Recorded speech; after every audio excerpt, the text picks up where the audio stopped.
Guys, how you can build any structures and make them invisible. Right now I fucking have 1,000 ping, so fuck this shit. So you see this is an invisible wall right here, two of them. There's an invisible staircase. This is actually an invisible floor. It's just I put a trap on it, that's why. And you know, I built a lot, you know, just to show off and flex on you fucking faggots. Alright, if you guys do actually enjoy this video or find it helpful, then please consider subscribing to this channel, because I put a lot of effort into my videos, you know. I actually put a lot of effort. I try my best into these videos. I never upload shit videos. So if you do enjoy this video, then please consider subscribing to the channel, liking the video, commenting will also like help out spread the video, which means a lot to me. So yeah guys, and yeah, I hope you guys will enjoy this video, and peace out. What the fuck is this 1,000 ping, man? So first of all, this is an invisible wall. Look, I'm gonna run into it. I can't do anything. I jump into it, like it literally stopped me. And then here's the invisible staircase. Like literally, I'm literally on it. And the invisible floor. And the invisible triangle right here. So as you see right here, I'm going to be showing you guys how to do it exactly. So if you want to make the wall invisible, then you can choose any material. It doesn't really matter. It's easier if you choose like wooden stuff like this to help you. Okay, let me explain it. So the metal in each of these, the metal is what you want invisible. The wood is what you're gonna break so that it makes the metal invisible. And the brick, just ignore that shit. Like, that shit's useless. So to make the wall invisible, what you want to do is just lower it, either like that, or you can shoot it a bit, you know, make it the lowest, or it doesn't really matter. And then just come in this angle or there, and shoot like this. Okay, I fucked up there. Let me give me one more try. I got this, guys. I'm a bit laggy right now, but we should be fine. Alright, you see, it worked. And then look, it's an invisible wall. When I try to edit, nothing shows up. Don't edit to like a window, because it'll literally like show it back again. So, yeah. And guys, you can also, if you want, like lower the health. That, you know, for example, you're in tilted one of those bases, someone comes in, shoots you in the head, he breaks the invisible wall, and then you shoot him. You get it? So yeah, that's how you do the invisible wall. I'm gonna break it for now because it's not gonna be useful anymore. So for this one, you want the staircase to be invisible. So what you want to do, lower the thing as much as you can. It's not really important. And then shoot like this. You have to shoot like both. Okay, it worked first try. So yeah, there's an invisible staircase right here, as you see. I can lower it as much as I want. Oh, I broke. Okay, and for this one, you want the platform to be invisible. So for example, if you're under in this spot, then you can do it like that. But if you're like, the platform is down, then I guess you can put like this. Let me just show you this one first. So all you do, like, yeah, I did it. So yeah, and if I edit, this is what happens if I edit. This is why I'm telling you to not do it. I recommend you guys. So for this one, if you want to do it on top, just lower that one down, and then you just have to hit it in that one angle. Oh my god. I keep teleport lagging. Okay, I fucked it. Oh my god. Almost got it? Okay. Oh yeah, I got it. As you see. And then I can just lower it down as much as I want. Oh, I broke it again. Alright, fuck it. Who cares? So if you want this one to be invisible, which is kinda useless. I mean, if you're inside it, that'll be helpful, but I don't know how you can get yourself inside it. So just lower this one down, like that. Come from this angle or there, and shoot it like that. What the fuck was that? Okay, let me do this much. Did I just go through the... Okay, this game's sometimes fucking broken. Let me shoot all the way. Yeah, okay, I don't know why that happened, but okay, I mean, it worked. Look, it's working. I don't know why, but I swear it's easier with the wood. Let me just try with the wood. I swear it's easier.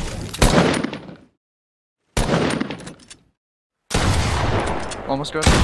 Yeah, it's way easier with the wood.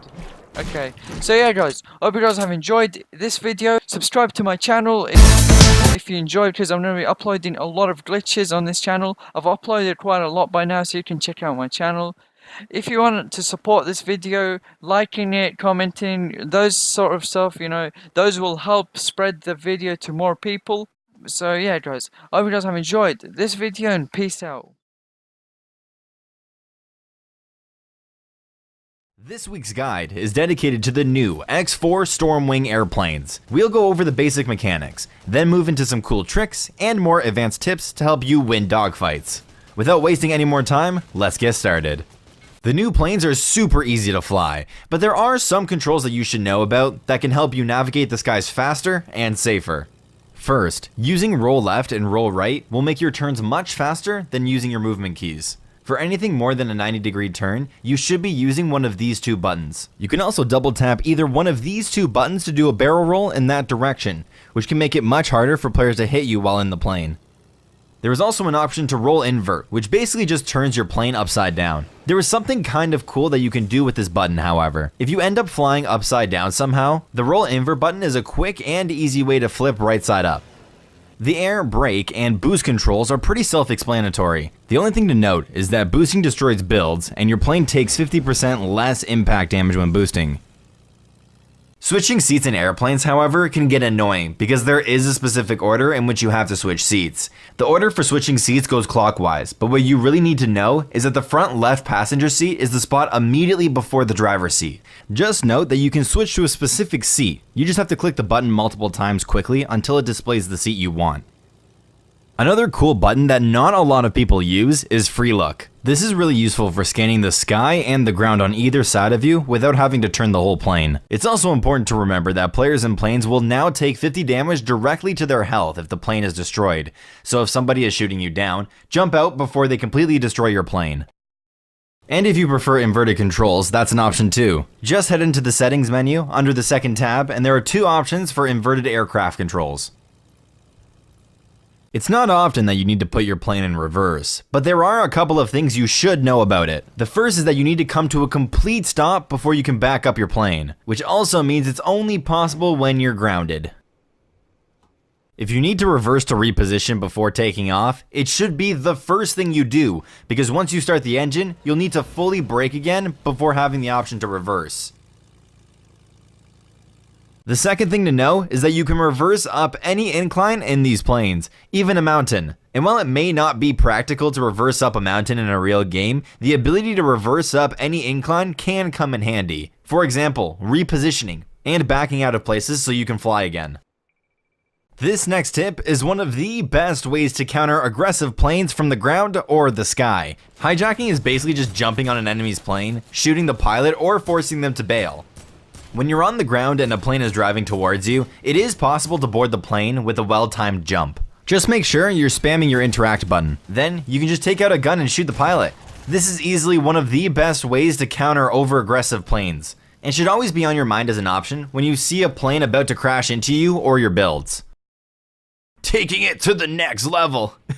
It is possible to hijack planes in the sky too. Granted, this is a little more difficult, but it's also more satisfying when you get it right. This requires you to be gliding down from a good height, so it's only really viable after taking a rift or jumping out of your own plane. Mid-air hijacking is one of the quickest ways to end a dogfight, because when you land on the enemy's plane, they have very limited options. If they're smart, they will change seats to shoot back at you. Otherwise, their only options are to jump out or be eliminated. The plane's built-in gun is good for some situations, but many times your best bet will be changing seats so you can take shots with your assault rifle or sniper. You can be much more accurate with normal guns, and you won't need to change directions with the plane to shoot enemies below or behind you. This affords you options like coasting over players and raining down bullets from above. Or let's say another plane is on your tail. Instead of trying to pull off some crazy air maneuver to get behind them, just hop in the passenger seat, turn around, and spray them with an AR. There are a lot of ways to use this technique, so keep it in mind as an option at all times.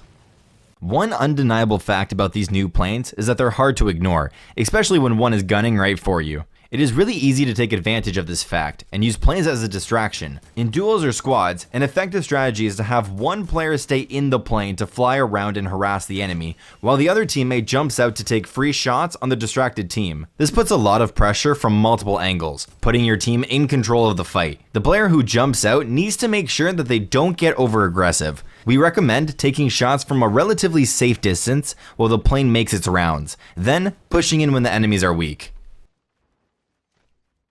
Dogfights, aka plane fights, are the first real showing of aerial combat we've seen in Fortnite, and they are a ton of fun. Here are some tips that will help you come out victorious.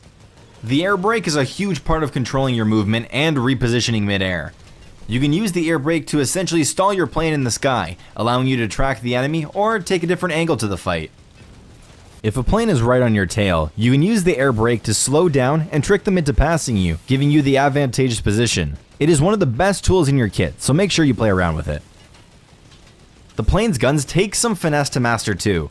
It's important to note that these gun turrets are not hit scan, they are physical projectiles, so you'll need to slightly lead your shots if shooting from a decent distance. The bullets on these guns also have a max range of 250 meters, so although you might be able to see another plane at 300 meters away, you won't be able to hit them.